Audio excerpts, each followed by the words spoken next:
भारत के यशस्वी प्रधानमंत्री माननीय नरेंद्र भाई मोदी जी अपने मनोभाव प्रकट करेंगे।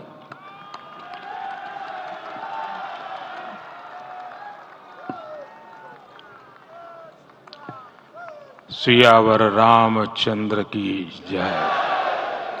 सियावर रामचंद्र की जय। श्रद्धेय मंच, सभी संत एवं ऋषिगण, यहाँ उपस्थित और विश्व के कोने कोने में हम सबसे साथ जुड़े हुए सभी राम भक्त, आप सबको प्रणाम, आप सबको राम राम। आज हमारे राम आ गए हैं।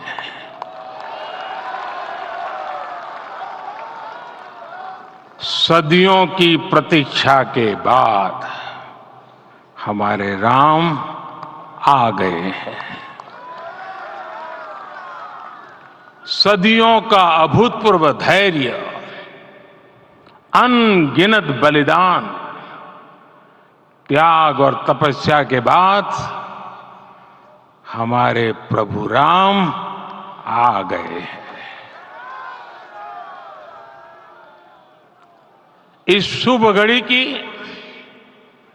आप सभी को, समस्त देशवासियों को बहुत बहुत बधाई। मैं अभी गर्भगृह में ईश्वरीय चेतना का साक्षी बनकर आपके सामने उपस्थित हुआ हूं। कितना कुछ कहने को है, लेकिन कंठ अवरुद्ध है। मेरा शरीर अभी भी स्पंदित है, चित्त अभी भी उस पल में लीन है।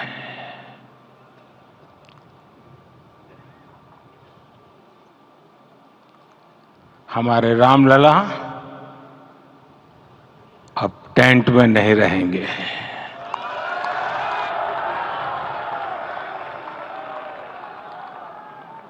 हमारे रामलला अब इस दिव्य मंदिर में रहेंगे।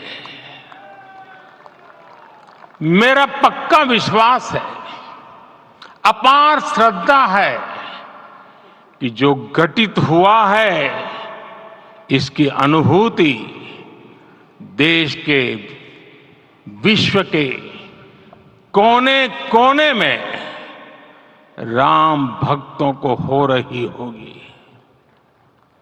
ये क्षण अलौकिक है, ये पल पवित्रतम है। ये माहौल, ये वातावरण, ये ऊर्जा, ये घड़ी प्रभु श्री राम का हम सब पर आशीर्वाद है। 22 जनवरी 2024 का ये सूरज एक अद्भुत आभा लेकर आया है। 22 जनवरी 2024 ये कैलेंडर पर लिखी एक तारीख नहीं, ये एक नए काल चक्र का उद्गम है।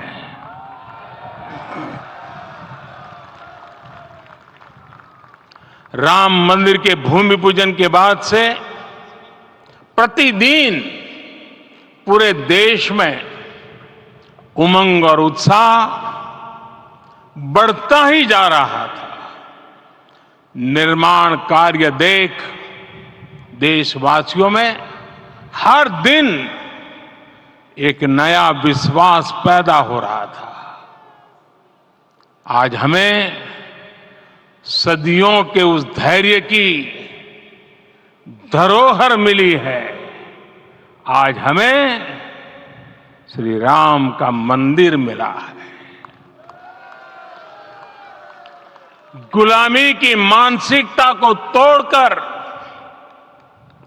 उठ खड़ा हो राष्ट्र, अतीत के हर दंश से हौसला लेता हुआ राष्ट्र ऐसे ही नव इतिहास का सृजन करता है। आज से 1000 साल बाद भी लोग आज की इस तारीख की, आज के इस पल की चर्चा करेंगे। और ये कितनी बड़ी राम कृपा है कि हम सब इस पल को जी रहे हैं, इसे साक्षात घटित होते देख रहे हैं। आज दिन दिशाएं, दिग दिगंत सब दिव्यता से परिपूर्ण है। ये समय सामान्य समय नहीं है। ये काल के चक्र पर सर्वकालिक शाही से अंकित हो रही अमिट स्मृति रेखाएं हैं। साथियों, हम सब जानते हैं कि जहां राम का काम होता है, वहां पवन पुत्र हनुमान अवश्य विराजमान होते हैं।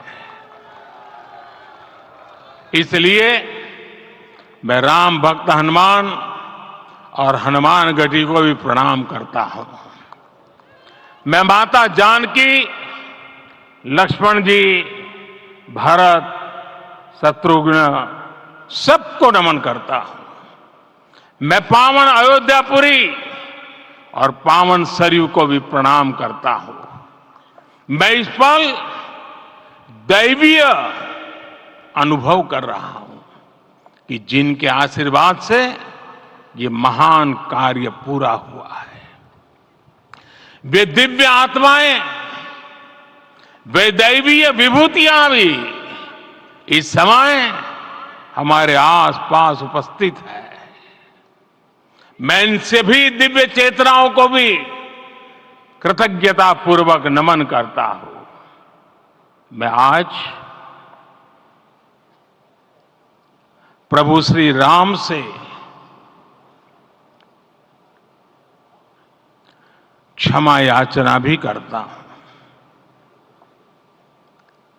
हमारे पुरुषार्थ, हमारे त्याग, तपस्या में कुछ तो कमी रह गई होगी कि हम इतनी सदियों तक ये कार्य कर नहीं पाए। आज वो कमी पूरी हुई है।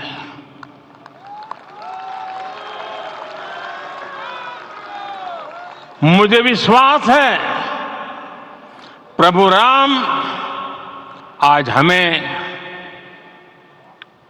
अवश्य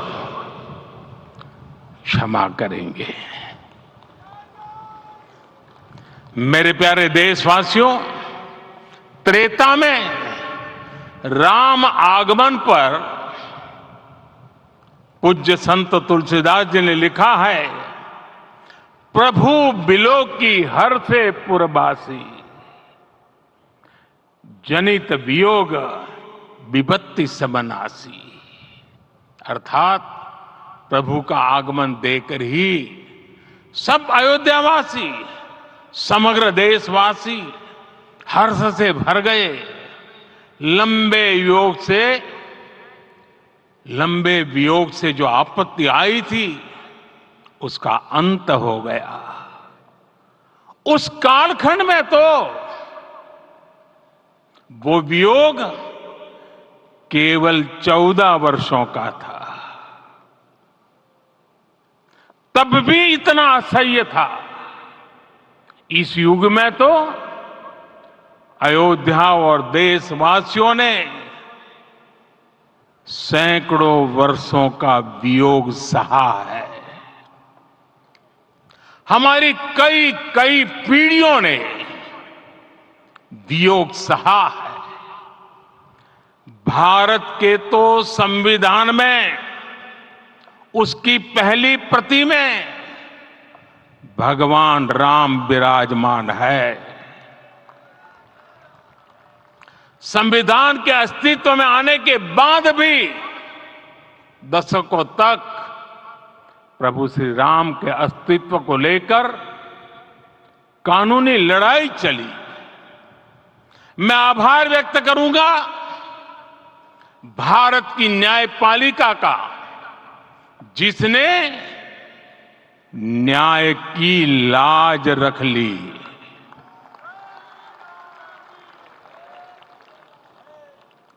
न्याय के पर्याय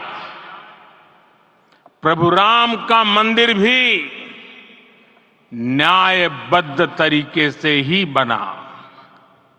साथियों, आज गांव-गांव में एक साथ कीर्तन संकीर्तन हो रहे हैं। आज मंदिरों में उत्सव हो रहे हैं, स्वच्छता अभियान चलाए जा रहे हैं। पूरा देश आज दीपावली मना रहा है। आज शाम घर घर राम ज्योति प्रज्वलित करने की तैयारी है। कल मैं श्री राम के आशीर्वाद से धनुषकोडी में राम सेतु के आरंभ बिंदु अरिचल मुनाई पर था। जिस घड़ी प्रभु राम समुद्र पार करने निकले थे, वो एक पल था जिसने काल चक्र को बदला था। उस भावमय पल को महसूस करने का मेरा ये विनम्र प्रयास था। वहां पर मैंने पुष्प वंदना की। वहां मेरे भीतर एक विश्वास जगा कि जैसे उस समय काल चक्र बदला था, उसी तरह अब काल चक्र फिर बदलेगा और शुभ दिशा में बढ़ेगा। अपने 11 दिन के व्रत अनुष्ठान के दौरान मैंने उन स्थानों का चरण स्पर्श करने का प्रयास किया जहां प्रभु राम के चरण पड़े थे। चाहे वो नासिक का पंचवटी धाम हो, केरला का पवित्र त्रिपायर मंदिर हो, आंध्र प्रदेश में लेपाक्षी हो, श्रीरंगम में रंगनाथ स्वामी मंदिर हो, रामेश्वरम में श्री रामनाथ स्वामी मंदिर हो, या फिर धनुषकोडी।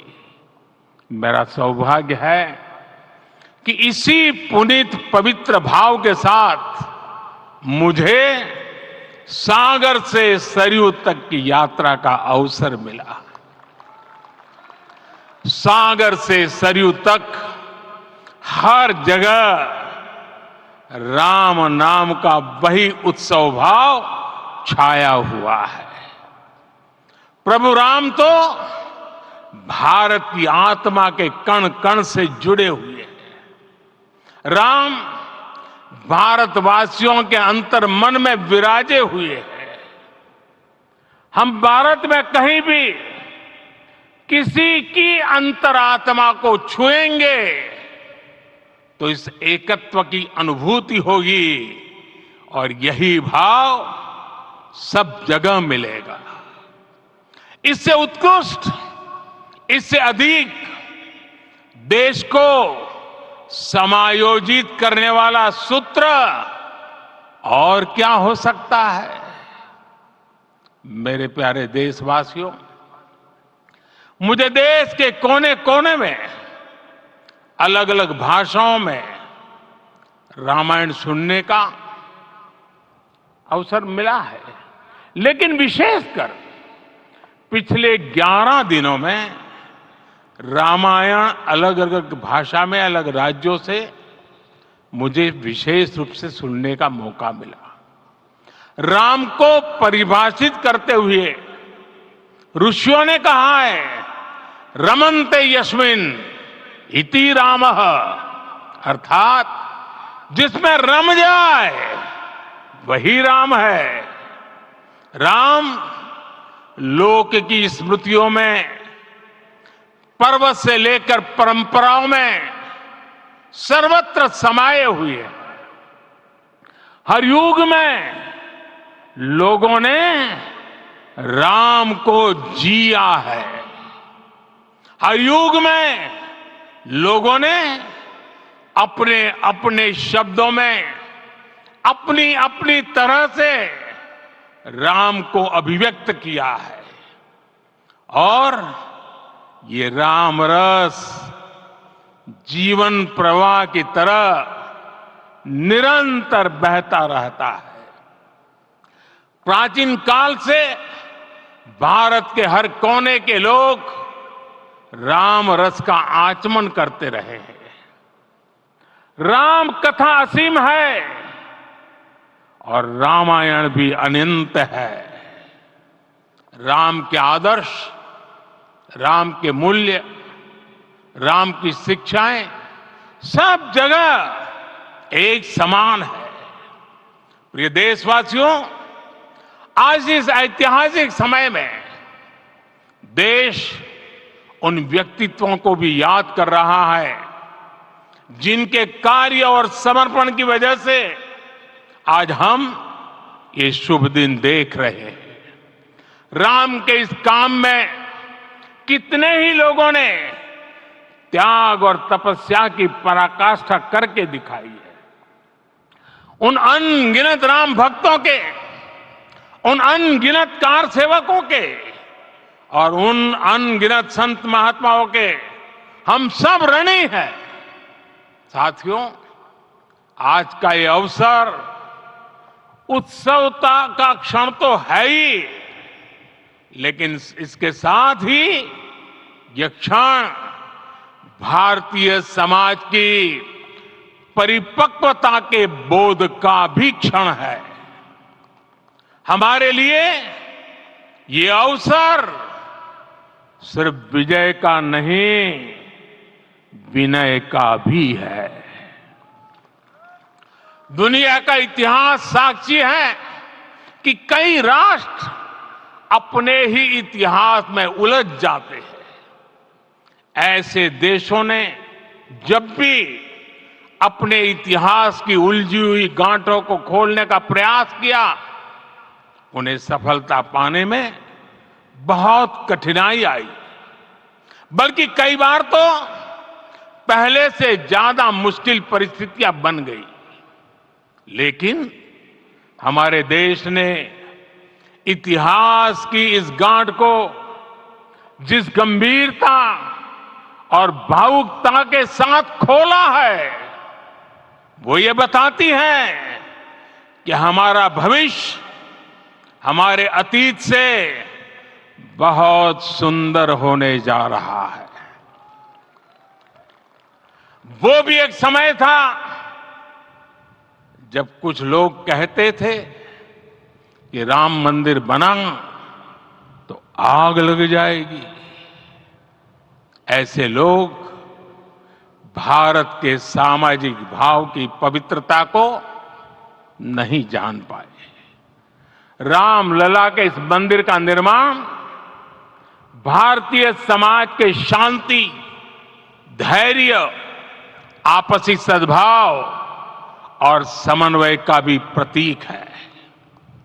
हम देख रहे हैं ये निर्माण किसी आग को नहीं, बल्कि ऊर्जा को जन्म दे रहा है।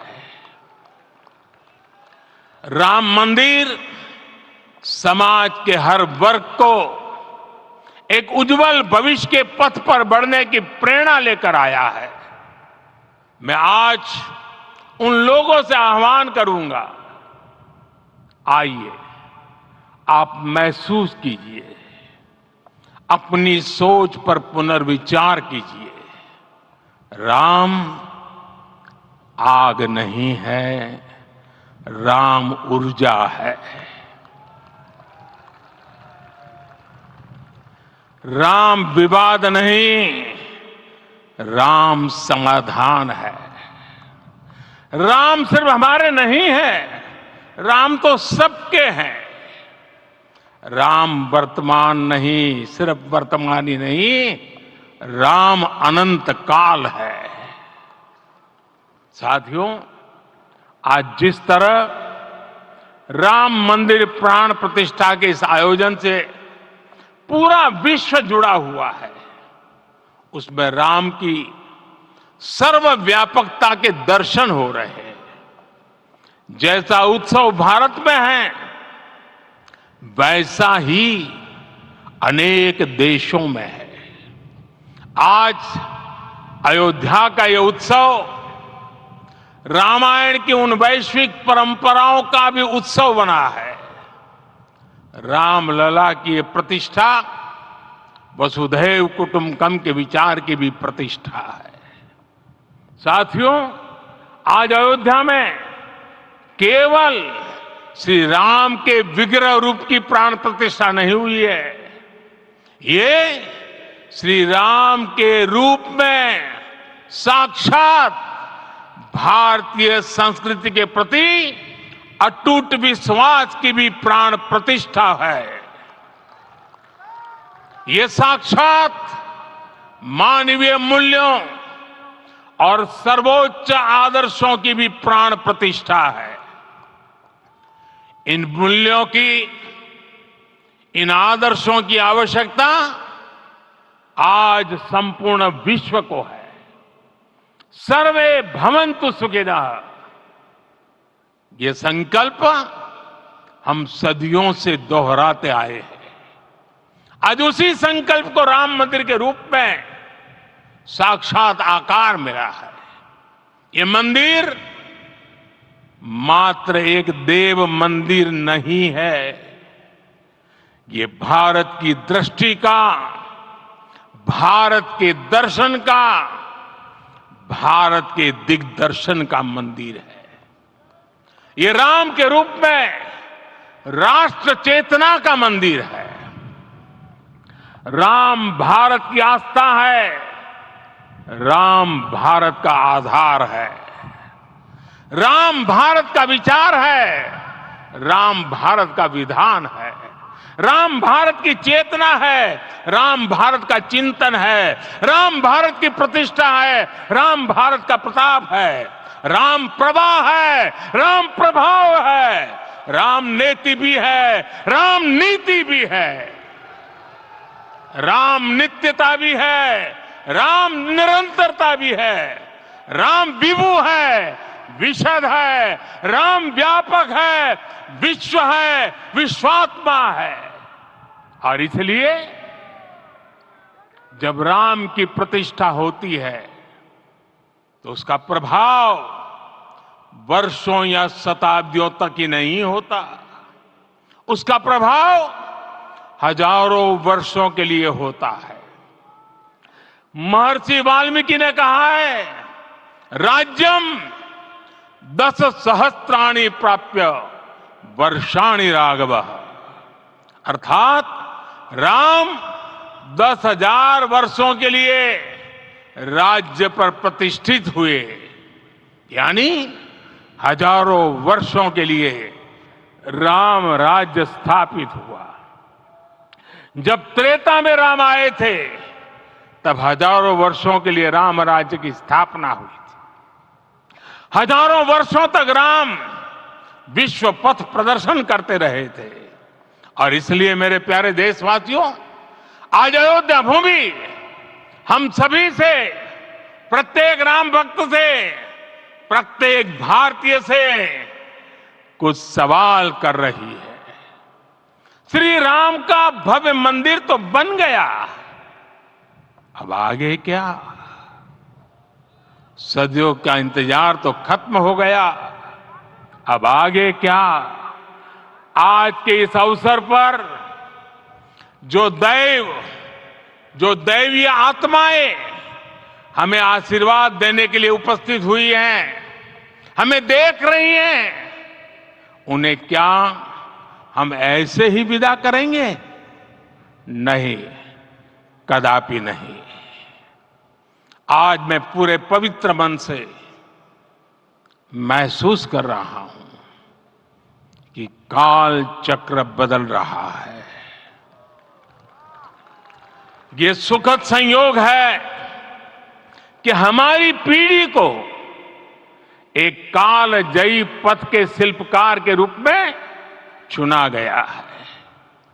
1000 वर्ष बाद की पीढ़ी राष्ट्र निर्माण के हमारे आज के कार्यों को याद करेगी। इसलिए मैं कहता हूं, यही समय है, सही समय है। हमें आज से, इस पवित्र समय से अगले 1000 साल के भारत की नींव रखनी है। मंदिर निर्माण से आगे बढ़कर अब हमें सभी देशवासी यही इस पल से समर्थ, सक्षम, भव्य, दिव्य भारत के निर्माण की सौगंध लेते हैं।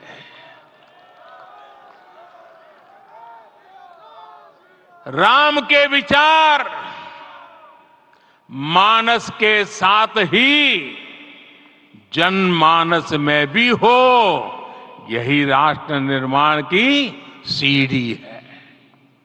साथियों, आज के युग की मांग है कि हमें अपने अंतःकरण को विस्तार देना होगा। हमारी चेतना का विस्तार देव से देश तक, राम से राष्ट्र तक होना चाहिए।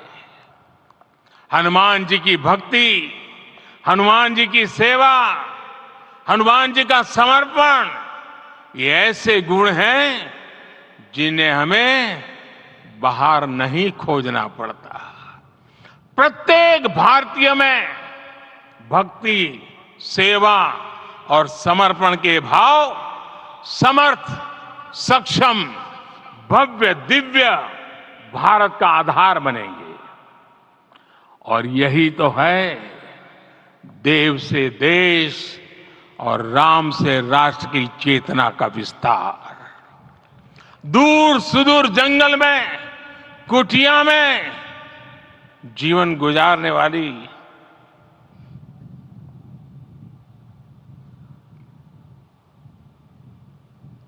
मेरी आदिवासी मां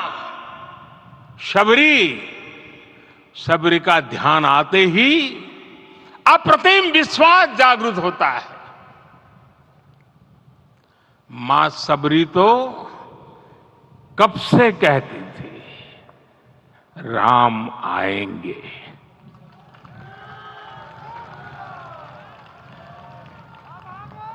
प्रत्येक भारतीय में जन्मा यही विश्वास समर्थ, सक्षम, भव्य भारत का आधार बनेगा। और यही तो है देव से देश और राम से राष्ट्र की चेतना का विस्तार। हम सब जानते हैं कि निषाद राज की मित्रता सभी बंधनों से परे है। निषाद राज का राम के प्रति सम्मोहन, प्रभु राम का निषाद राज के लिए अपनापन कितना मौलिक है। सब अपने हैं, सभी समान है। प्रत्येक भारतीय में अपनत्व की, बंधुत्व की ये भावना समर्थ, सक्षम, भव्य, दिव्य भारत का आधार बनेगी। और यही तो है देव से देश और राम से राष्ट्र की चेतना का विस्तार। साथियों, आज देश में निराशा के लिए रत्ती भर भी स्थान नहीं है। मैं तो बहुत सामान्य हूं, मैं तो बहुत छोटा हूं। अगर कोई ये सोचता है तो उसे गिलहरी के योगदान को याद करना चाहिए। गिलहरी का स्मरण ही हमें हमारी इस हिचक को दूर करेगा, हमें सिखाएगा कि छोटे बड़े हर प्रयास की अपनी ताकत होती है, अपना योगदान होता है। और सबके प्रयास की यही भावना समर्थ, सक्षम, भव्य, दिव्य भारत का आधार बनेगी। और यही तो देव से देश और राम से राष्ट्र का, राष्ट्र की चेतना का विस्तार। साथियों, लंकापति रावण प्रकांड ज्ञानी थे, अपार शक्ति के धनी थे, लेकिन जटायु जी की मूल्य निष्ठा देखिए। वे महाबली रावण से भिड़ गए। उन्हें भी पता था कि वो रावण को परास्त नहीं कर पाएंगे, लेकिन फिर भी उन्होंने रावण को चुनौती दी। कर्तव्य की यही पराकाष्ठा समर्थ, सक्षम, भव्य, दिव्य भारत का आधार है। और यही तो है देव से देश और राम से राष्ट्र की चेतना का विस्तार। आइए हम संकल्प लें कि राष्ट्र निर्माण के लिए हम अपने जीवन का पल पल लगा देंगे। राम काज से राष्ट्र काज, समय का पल पल, शरीर का कण कण राम समर्पण को राष्ट्र समर्पण के ध्येय से जोड़ देंगे। मेरे देशवासियों, प्रभु श्री राम की हमारी पूजा विशेष होनी चाहिए। ये पूजा स्व से ऊपर उठ करके समष्टि के लिए होनी चाहिए। ये पूजा अहम से उठकर वयम के लिए होनी चाहिए। प्रभु को जो भोग चढ़ेगा वो विकसित भारत के लिए हमारे परिश्रम की पराकाष्ठा का प्रसाद भी होगा। हमें नित्य पराक्रम, पुरुषार्थ, समर्पण का प्रसाद प्रभु राम को चढ़ाना होगा। इनसे नित्य प्रभु राम की पूजा करनी होगी, तब हम भारत को वैभवशाली और विकसित बना पाएंगे। मेरे प्यारे देशवासियों, ये भारत के विकास का अमृत काल है। आज भारत युवा शक्ति की पूंजी से भरा हुआ है, ऊर्जा से भरा हुआ है। ऐसी सकारात्मक परिस्थितियां फिर न जाने कितने समय बाद बनेगी। हमें अब चूकना नहीं है, हमें अब बैठना नहीं है। मैं अपने देश के युवाओं से कहूंगा, आपके सामने हजारों वर्ष की परंपरा की प्रेरणा है। आप भारत की उस पीढ़ी का प्रतिनिधित्व करते हैं जो चांद पर तिरंगा लहरा रही है। वो 15 लाख किलोमीटर की यात्रा करके सूर्य के पास जाकर मिशन आदित्य को सफल बना रही है। जो आसमान में तेजस और सागर में विक्रांत का परचम लहरा रही है। अपनी विरासत पर गर्व करते हुए आपको भारत का नव प्रभात लिखना है। परंपरा की पवित्रता और आधुनिकता की अनंतता दोनों ही पथ पर चलते हुए भारत समृद्धि के लक्ष्य तक पहुंचेगा। मेरे साथियों, आने वाला समय अब सफलता का है।